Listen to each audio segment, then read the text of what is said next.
Saya mau cerita. Ada dua orang sahabat yang tinggal di sebuah desa kecil di Italia. Sebut saja nama mereka adalah Pablo dan Bruno. Mereka adalah anak muda yang memiliki impian yang tinggi. Mereka sering berkhayal bagaimana kalau suatu hari nanti mereka menjadi orang terkaya di desanya.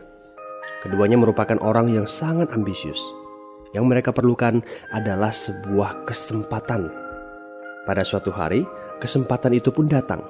Kepala desa memutuskan untuk mempekerjakan kedua anak ini untuk membawa air dari sungai ke sebuah penampungan air di tengah desa. Keduanya masing-masing membawa 2 buah ember dan segera menuju ke sungai. Menjelang sore, keduanya telah mengisi penampungan air sampai penuh. Kepala desa menggaji mereka masing-masing berdasarkan jumlah ember air yang mereka bawa. Wow, Pablo dan Bruno senang sekali. Ini berarti impian mereka akan segera terkabul. Mereka sulit percaya jika mereka bisa mendapatkan rezeki sebanyak ini. Mereka bekerja lebih keras lagi setiap hari agar bisa mengangkut air lebih banyak. Namun, Pablo mulai merasakan ketidaknyamanan. Ia tidak yakin pekerjaan ini bakal buat impiannya terwujud. Punggungnya nyeri dan kedua telapak tangannya lecet-lecet. Kian hari, kian takut saat harus pergi bekerja. Ia pun mulai berpikir keras mencari akal bagaimana caranya membawa air dari sungai ke desanya. Aha, Pablo mendapatkan ide. Bruno, saya punya rencana. Daripada kita mondar-mandir bawa-bawa ember setiap hari, kenapa kita nggak sekalian aja buat sebuah saluran pipa dari sungai ke desa kita? Saluran pipa? Ide dari mana itu? Seru Bruno. Kita udah punya kerjaan yang bagus, Pablo. Saya bisa bawa 100 ember sehari. Saya akan jadi orang kaya. Di akhir minggu, saya bisa beli pakaian baru. Pada akhir bulan, saya bisa beli seekor sapi. Dan pada akhir tahun, saya bisa bangun sebuah gubuk baru. Nggak ada kerjaan sebagus ini di desa ini. Setiap minggu kita bisa liburan. Setiap akhir tahun, kita berhak cuti selama 2 minggu dengan gaji utuh. Kita akan punya hidup yang layak. Jadi buang jauh-jauh lah pikiran untuk bangun saluran pipa. Tapi Pablo tidak putus asa. Ia akhirnya memutuskan untuk bekerja paruh waktu. Ia tetap bekerja mengangkut ember-ember air. Separuh waktunya, serta di akhir pekan, dia luangkan waktu untuk bangun saluran pipanya. Hal itu tidak mudah. Penghasilannya otomatis menurun dan dibutuhkan waktu 1 hingga 2 tahun sebelum saluran pipanya bisa menghasilkan sesuatu yang berarti. Bruno dan orang-orang desa mulai mengejek Pablo. Dia menyebutnya Pablo si manusia saluran pipa. Bruno yang berpenghasilan hampir 2 kali lipat dari Pablo terus memamerkan barang-barang baru yang berhasil ia beli. Sapi, keledai, pakaian, sepatu baru, gubuk bertingkat 2. Bruno bisa makan mewah di kedai. Orang-orang di desa menyebutnya Tuan Bruno. Sementara Bruno berbaring santai di sore hari pada akhir pekan, Pablo terus saja menggali saluran pipanya. Pada bulan-bulan pertama, Pablo memang tidak bisa menunjukkan hasil dari usahanya. Pekerjaannya memang sangat berat, bahkan lebih berat daripada kerjaan Bruno.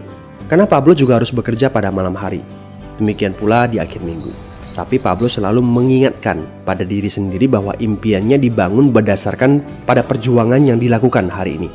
Dari hari ke hari, dia terus menggali, inci demi inci. Sedikit demi sedikit, lama-lama jadi bukit. Dari 1 inci kemudian menjadi 1 kaki. Kemudian jadi 10 kaki. Kemudian 20 kaki, 100 kaki, dan seterusnya. Bersakit-sakit dahulu, senang-senangnya kemudian. Demikian dia terus menyemangati dirinya sendiri.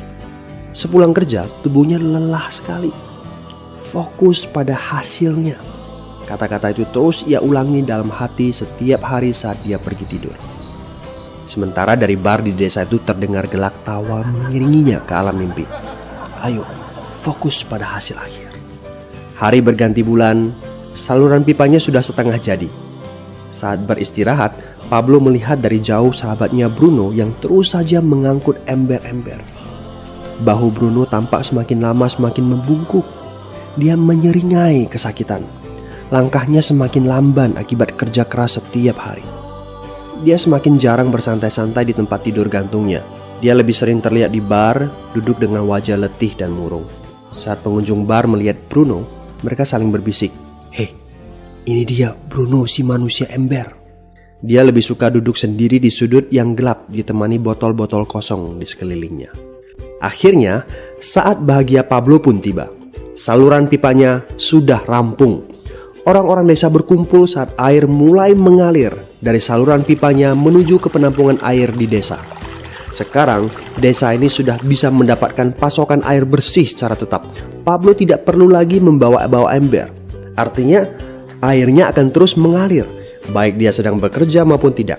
Air itu mengalir saat dia makan, saat dia tidur. Air itu mengalir di akhir minggu ketika dia asik bermain. Semakin banyak air yang mengalir ke desa itu, semakin banyak pula uang yang mengalir ke kantong Pablo. Apa moral dari cerita ini? Pertanyaan yang paling penting untuk kita renungkan adalah, siapakah Anda? Seorang pembawa ember atau seorang pembuat saluran pipa? Apakah Anda hanya mendapatkan penghasilan jika Anda datang ke tempat kerjaan, seperti Bruno pengangkut ember? Atau Anda termasuk orang yang bekerja hanya sekali saja, kemudian Anda dibayar terus-menerus, seperti Pablo pembuat saluran pipa?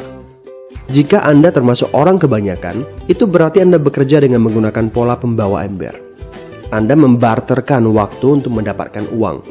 Maksudnya, bekerja 1 jam dibayar per jam, bekerja 1 bulan dibayar per bulan, bekerja setahun dibayar per tahun. Masuk akal kan? Masalahnya, dengan sistem pembawa ember, masuknya uang akan berhenti saat kita berhenti bawa ember. Artinya pendapatan kita hanya sementara alias tidak langgeng. Kalau di suatu pagi Bruno bangun dan punggungnya terasa sakit, sehingga dia tidak bisa bangkit dari tempat tidurnya, berapa uang yang akan dia dapatkan hari itu? 0 besar. Fakta yang harus kita sadari adalah kita tidak bisa bekerja selamanya karena faktor usia dan kesehatan. Jika kita tidak sanggup membarterkan waktu kita, maka kita tidak akan mendapatkan uang. Pablo jauh hari sudah menyadari keterbatasan ini. Karena itulah dia langsung berpikir untuk menciptakan suatu sistem yang memungkinkan dia untuk terus mendapatkan bayaran baik dengan cara barter waktu ataupun tidak. Pikirkan ini. Bagaimana dengan Anda? Anda mau apa kalau besok penghasilan Anda berhenti? Apa yang akan terjadi kalau Anda dipecat? Apa yang terjadi kalau kemudian Anda sakit atau cacat sehingga tidak bisa membawa ember lagi? Bagaimana seandainya perawatan kesehatan yang mendadak yang harus Anda jalani menghabiskan uang tabungan Anda? Apa yang terjadi bila uang tabungan Anda itu langsung menguap dalam semalam? Kalau penghasilan Anda berhenti besok, untuk berapa lama Anda bisa membayar hipotek Anda? Cicilan rumah, mobil Anda, ataupun untuk biaya sekolah anak-anak Anda? 1 tahun, 6 bulan, 3 bulan, atau 3 minggu? Jelas.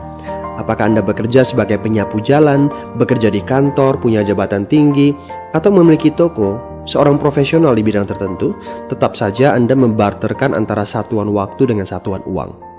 Apakah dengan cara demikian Anda akan aman?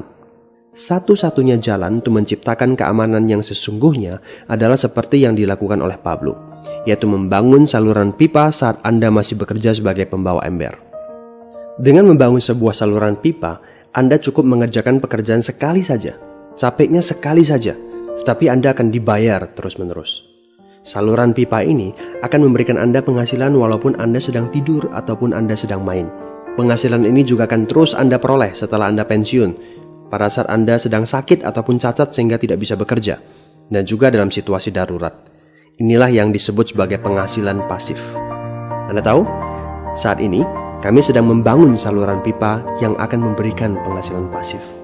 Mau tahu caranya? Hubungi teman yang meminta Anda untuk menonton video ini. Dia punya akses untuk informasi yang Anda butuhkan. Mintalah video lanjutannya, atau jika memungkinkan, bertemu langsung dengan teman Anda.